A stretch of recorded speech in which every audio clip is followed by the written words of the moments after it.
Welcome back to పద్దు express. చూడండి, ఇదేంటో అనుకుంటున్నారా? పావు బాజీ అండి. మనం బయటికెళ్ళి బయట పావు బజ్జీలు తింటా ఉంటాం కదా! వాళ్ళు ఎలా చేస్తారో ఏంటో. పిల్లలు ఎక్కువ బయటికెళ్ళి పావు బజ్జీలు ఇష్టంగా తింటా ఉంటారు. అదే మనం నేర్చుకొని ఇంట్లో చేసామనుకోండి, వాళ్ళు బయటికెళ్ళే పని లేకుండా మనం ఇంట్లోనే చేసేస్తే హాయిగా వాళ్ళు బయటికెళ్ళకుండా ఇంట్లోనే హెల్తీగా మనం చేసే రెసిపీస్ తింటారు కదా!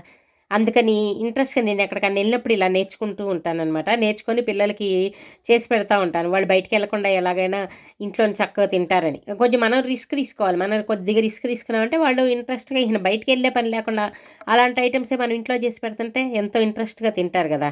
అందుకోసం కష్టపడతాననమాట. దానికి కావాల్సిన కర్రీ ఇదిగో రెడీ అయిపోయింది. ఈ తర్వాత దానికి కావాల్సిన ఇవి బన్నులు గూడా అండి, మేము చాలా హెల్తీగా ప్రోటీన్ బన్నులు తెప్పించాం. మరి అవి ఇవి కాకుండా ఇప్పుడు బయటికెళ్తే అంతా మైదానే గదా! ఇది చక్కగా ప్రోటీన్ బ్రెడ్ తెప్పించాం. దీంతో చేశాననమాట. ఇది ఎలా చేశాననేది లాంగ్ వీడియో ఉంది నాది, చూడండి.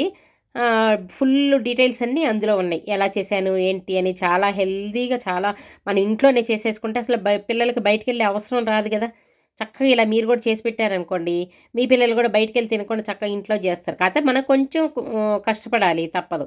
పిల్లల కోసం అంత మాత్రం కష్టపడాలి గదా! ఎలా ఉందండి? నచ్చిందా? నచ్చితే లైక్ చేయండి, షేర్ చేయండి, సబ్స్క్రైబ్ చేసుకోండి. మళ్ళీ ఇంకో వీడియోతో మీ ముందుకొస్తాను. అంతవరకు సెలవు. Bye bye.